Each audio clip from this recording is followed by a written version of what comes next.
The defendant tackled the complainant to the ground and held him in a rear chokehold for approximately 10 seconds, impeding his breath. The complainant stated he felt pain and suffered minor injuries to his person, including a scrape on his left knee, a scrape on his right elbow, and a swollen upper lip. The officers detained the defendant, and a search of his person revealed 0.68 grams of meth in his right pocket. If you have a problem with drugs and alcohol, you better address it, because I'm telling you now. No, it's not a problem, sir. Look at me. If it becomes a problem, I'm going to address it for you. And I promise you're not going to like the way that I do it. I'm going to test you heavily. I'd like to send Mr. Rodriguez for a drug test right now, please. Yes. Oh, well, Stop. Don't say anything. I consume marijuana. Stop. I'm sending you for a drug test now. I'm going to have you come back. I want to see what's going on. That's it. Good morning, Mr. Rodriguez. Good morning, Your Honor. Sir, you were charged with assault, bodily injury, and criminal mischief. We're going to do probable cause. You have the right to remain silent. Anything you say can and will be used against you. You're facing up to a year on both of those cases and or a $4,000 fine. Judge. On December 24th, 2024, the officer was dispatched to the location and made contact with the complainant. The complainant stated that he followed the sister when she left the house to try to get her to come back. That's when the complainant ran into the defendant, the complainant's sister's ex-boyfriend, and told the defendant he could not be around his sister. The defendant walked up to the complainant really close, and the complainant pushed the defendant to get some space, and the two then began to get into a physical altercation. The complainant stated the defendant bit the complainant's left arm in between the altercation and then ran away. The complainant complained of pain and was advised by EMS to get stitches, and then the defendant was ID'd with mobile APHIS.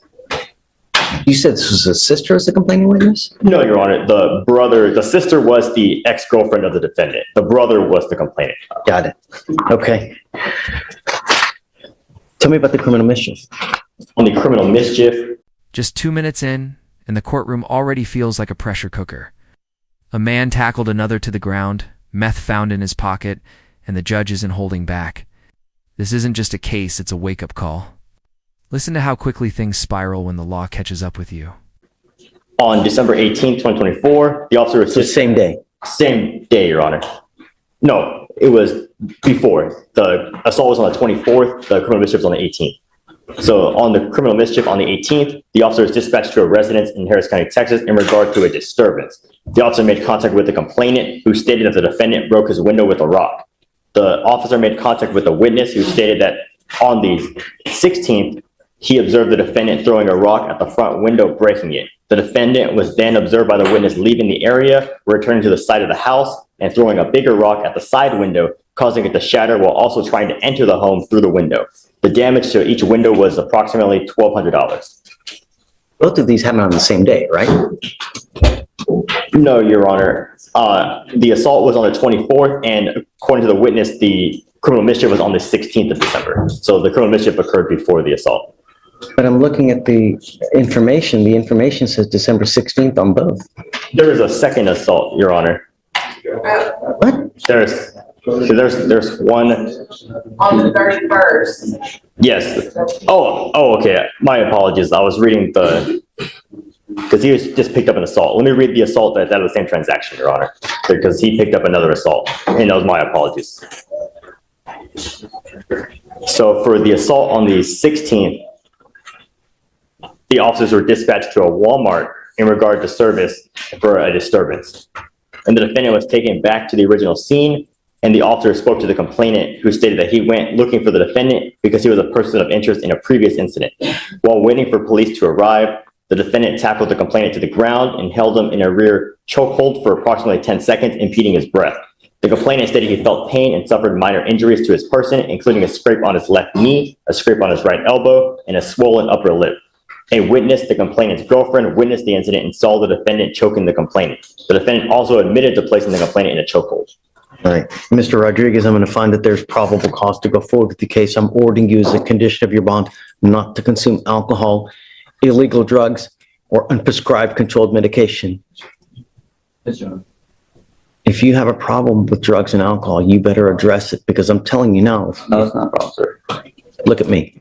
If it becomes a problem, I'm going to address it for you. And I promise you're not going to like the way that I do it. Do you understand?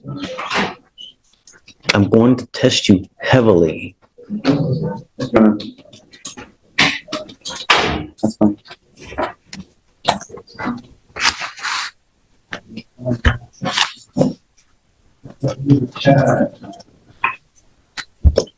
What's the name?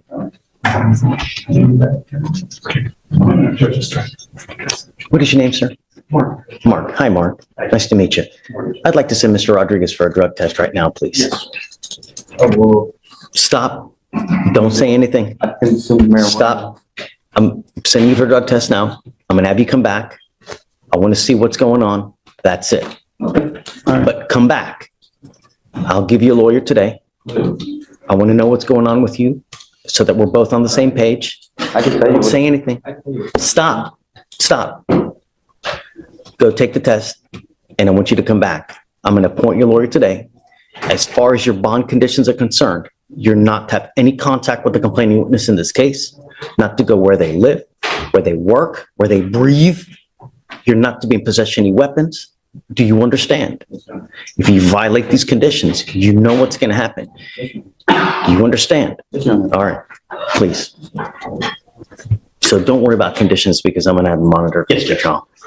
Judge. 5002. I'm looking at Rodriguez. He's on today's law market. Okay, great. Come up, sir. And we have those results. Great.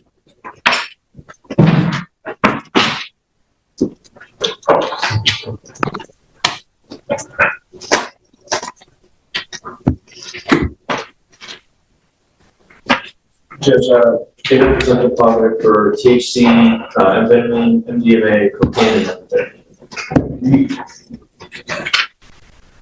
methamphetamine. Is there something that's not, I mean, really? Stop. It's a rhetorical question, Mr. Rodriguez, but I'm going to tell you now, it stops today. Sure. We're going to do this the easy way, or we're going to do this the hard way. I am giving you the opportunity for you to try to do this on your own. If you are incapable, then you're going to stay with me, and we will do it the hard way. Do you understand? Yes, Your Honor. You will be required to test bi-weekly here with me so I know that you're not using. And if you show me that you can stay clean, then I will stop. But we will do this in baby steps. But for the time being, you're going to stay here and test a lot with me. Do you understand? I will give you a pass of 45 days on the THC, 45 to 50 days on the THC. Sure. But if after that time you continue to test positive for marijuana, Yes, Your Honor. I have given you a lawyer. It is your responsibility to stay in touch with Anna. If Anna tells me she can't get a hold of you because you play games, likewise, the bond will go bye-bye. Yes, Your Honor. All right? Okay? Thank you, Judge. We'll see you on All right, Monday. Mr. Rodriguez, see you Monday. Yes, Your Honor. Thank you. Can we be excused? Good morning, sir.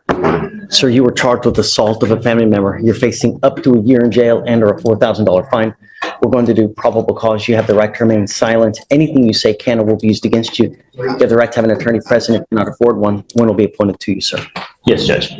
On December 18th, 2024, the officer was dispatched to a disturbance at a residence in Harris County, Texas, and the officer met with the defendant and complainant, who are members of the same household.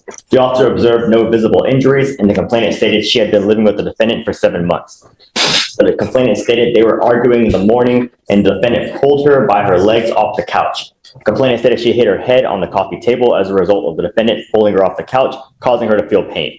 The defendant stated the complainant had been evicted and he let her stay with him. And the defendant stated the complainant said something disrespectful, so he pulled her off the couch, but not hard enough to hurt her. The defendant said the complainant then started hitting him and he was blocking hits to defend himself. Okay. Mr. Whittington, I'm going to find that there's probable cause to go forward with the case. Do we know whether she wants to have contact with him or no? A rip was attempted, but there is no contact yet with the complainant. All right. Until I know that she wants to have contact with you, I'm ordering you not to have contact with her. Do you understand? Yes. A protective order has been issued in this case. I would get to know it. If you violate this protective order, the state can and probably will file additional cases against you, including a violation of protective order, which is one of the worst cases you can pick up. Just don't have any contact with her and everything will be fine. Do not pick up a new case. Do you understand? I understand. We're going to reset your case to give you time to hire a lawyer. So I'm going to have you go to Ramona, sign a reset, and then after that, you're on your way. All right? Please, sir. Good morning, sir. Sir, you're charged with assault of a family member. Your case is 662 days old. You are facing up to a year in jail and or a $4,000 fine. We're going to do probable cause. You have the right to remain silent. Anything you say can or will be used against you. You have the right to have an attorney present. If you cannot afford one will be appointed to you, sir. Yes, Judge. On March 5th, 2023, officers were dispatched to a residence in Harris County, Texas, and met with the complainant, who said she had been dating the defendant for 4 years. The complainant stated the defendant had been drinking a lot and noticed his driving was unusual and told the defendant multiple times to switch so she could drive. The complainant and the defendant switched, and while she was driving, At this point, the courtroom transforms into a battleground of broken relationships and violence. Assaults, shattered windows, family disputes, all under one roof. The judge is forced to juggle truth, lies, and raw emotion, reminding every defendant, if you don't fix your life, the court will fix it for you. got into a verbal argument, and the defendant hit the complainant on the right side of her face, causing pain. Once they arrived home, they got into another argument, and the defendant started throwing the complainant's clothing and belongings out of the window of their apartment. The witness was in the car with the complainant and saw the defendant hit the complainant on the back of the head, or on with the back of his left hand on the right side of her face one time. Okay. I'd like to redo the protective order. Listen, one was already entered. Do we need them to do a new one?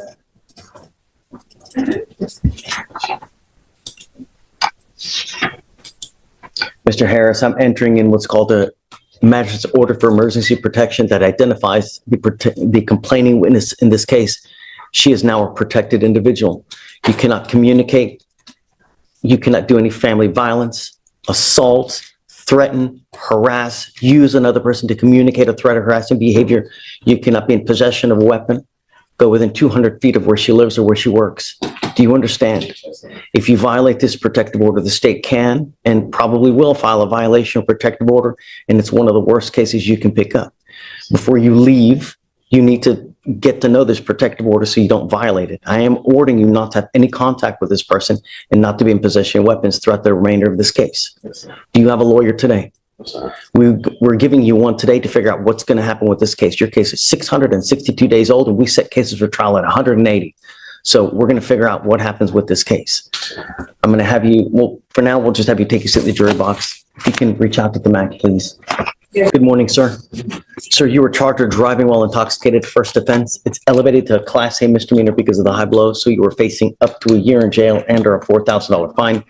We're going to do probable cause. You have the right to remain silent. Anything you say can or will be used against you. You have the right to have an attorney present. If you cannot afford one, one will be appointed to you, sir. On December 18th, 2024, the officer was dispatched to 3000 Southwest Freeway in Harris County, Texas, in regards to the defendant's motor vehicle hitting another motor vehicle and keep going. The caller stated the defendant's motor vehicle's tire fell off and that the motor vehicle was at a strip center parking lot. The officer observed the defendant's motor vehicle facing the Southwest Freeway frontage road and partially on the curb, leaned against the hedge. The officer observed the engine running, the defendant's vehicle in drive, and the left front tire shredded. The officer further observed the defendant sleeping, slumped over the steering wheel, and a strong odor of an alcoholic beverage, bloodshot eyes, slurred speech, and the defendant, upon waking, had poor balance requiring the officer's assistance. The defendant stated he consumed 2 mimosa beverages and standard field sobriety tests were conducted. HGN 6 out of 6, walk and turn 6 out of 8, one leg stand 4 out of 4. The defendant was read the DIC and consented to breath. The results were .169 and .162. Any prior DWIs and No, Your Honor. license? Eligible. Okay. I'm going to find that there's probable cause to go forward with the case. I'm ordering you as a condition of your bond not to consume alcohol, illegal drugs, or unprescribed controlled medication. If I find that you're using, I'll put you in jail and I'm going to revoke your bond. Do you understand? What do you do for a living, sir? I currently don't work. I got assaulted recently. I lost my job. Where were you working? What were you doing? I was a Uber and I worked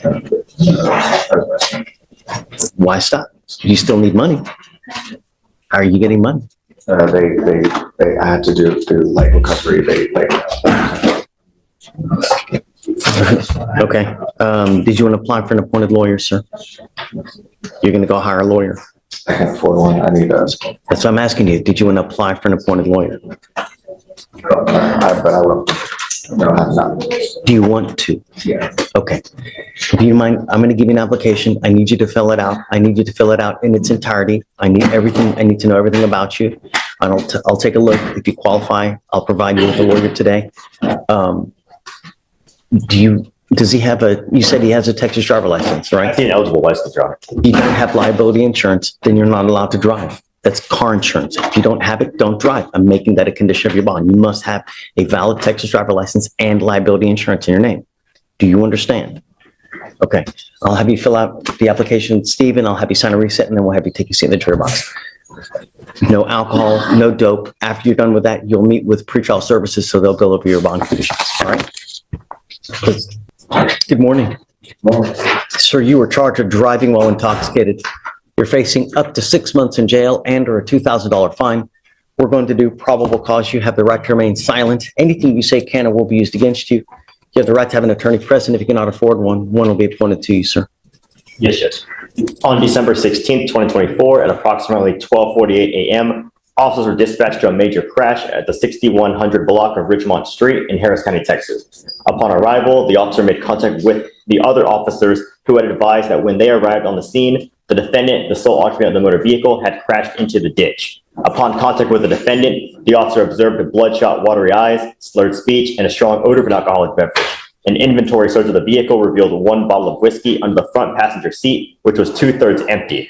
Standard field sobriety tests were attempted. HGN 6 out of 6. The walk and turn was refused, and 4 out of 4 on the one-leg stand. The DIC was read, but the defendant refused. A blood search warrant was signed and executed. Can you run his criminal history, please? I'd like to see if he has any other DWIs. Your Honor, there's no prior DWIs.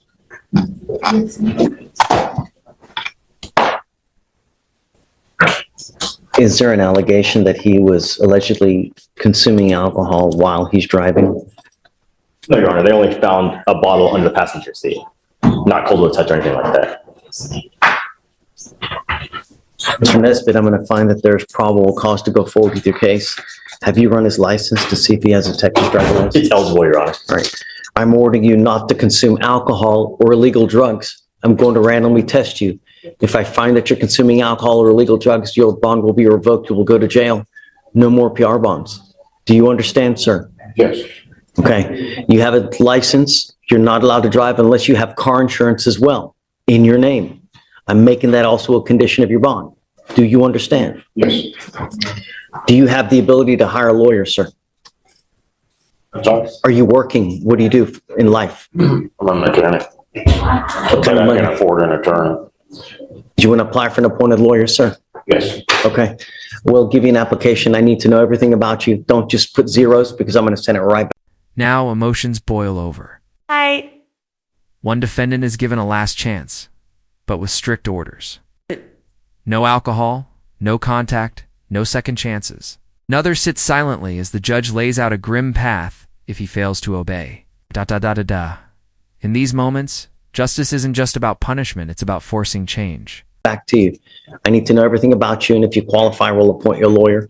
But just remember, don't consume alcohol. Don't use illegal drugs. You understand, sir? Yes. Okay. Stephen will give you the application. I'll have you sign a reset with Ramona, and then we'll have you take a seat in the jury box, sir. Did you want to talk? Yeah, Judge, I've got a case, Derek Adams, on the docket. He was supposed to complete 2 classes by today. Not do it? No, he did, Right. but he didn't pass one of them. And the contract doesn't require passing, it just requires taking. And so, Ms. Saba, hey, Judge, we have the contracts. I just needed chief approval that that's sufficient. I've never been in this situation. Like, I don't know if I can dismiss a case for failing an effective decision-making course, but attempting Get it. this, Judge, there's not a single chief working today. So it seems like there's not really effective. So let's roll it to tomorrow. Have him take it again. I'm not coming back here. Zoom in. That's why I have Zoom, to make it easier for you. That's true. I'm appointed. Money's really tight for him. The The case contract is 1,292 days old. We've given him how much grace to get this thing done over and over? Really? And it was Judge. just 2 classes, Judge. Last time, if you didn't have it done, you didn't have it passed, I'm carrying you day for day. the contract doesn't require passing. I mean, I'm actually serious about that. Although it's funny. I'd be hard pressed to find a chief that's going to acquiesce to that. I mean, really, I mean, I don't know. It was just, it was a pretty good PTI offer, Judge. It was just effective decision-making and a gun safety class, both of which are 2 hours. The effective. Yeah, it's a 2-hour class, right? Costs Corey? $22, I believe. There's no reason he shouldn't be able to do it again. Just, a lot of times they don't take it seriously. So let's roll it to tomorrow, have him do it again, and then let him know we're going to redo it day for day until he gets it done. At nearly 1,300 days, I have no sympathy for this person. What's the term, a collateral estoppel or something like, breach of contract, it's not my bag of chips. Remember, they're the ones that have the power to dismiss. I don't. Right. They're the ones, I just sign it. They're the ones who actually file the motion. I know that. So do we know when is she coming back? I mean, Kelsey won't be back till Monday, Judge. Okay, so let's roll it to tomorrow. Yeah. Have him take it again. Maybe he'll pass it this time. Tell him to pay closer attention. It's only 2 hours. It's not much. If he doesn't want to do it, okay, I'm just going to roll him to Monday. I'm going to keep doing it. It's 1,300 days. We got to take care of this. As long as I have a chief tell me that the attempt is fine, like I just can't make that call, Judge. Did you see how good of an attempt it was? He failed it. It was like a 50%. Somewhere around 57. So I'm rolling it to tomorrow. is there a possibility that we're gonna have a chief? No. As long as there's another not one chief. But if he passes, it gets dismissed. Yeah, and I can ask another, if our bureau chief is here or one of our deputy dogs, I can go ask them after docket, Judge. It's up to you. Oh, I've been around everywhere. There's no chiefs. Well, I mean, they would be on the 5th floor, Judge. Yeah, well, regardless, I mean, we have a lot of work to do. We have 3 other courts that we need to cover as well. Yeah. So have him try it again tomorrow. If he doesn't want to do it, then we're just going to roll till Monday. Yeah, really. Is Diane here? He's here, yes. Adam? As the gavel falls, we're left with more than verdicts. We've seen excuses, fear, anger, and a judge determined to draw the line. The courtroom isn't just where justice is served, it's where lives are confronted. If these defendants want freedom, they'll have to earn it. Justice never sleeps. Subscribe this channel, real drama, real justice, real lessons.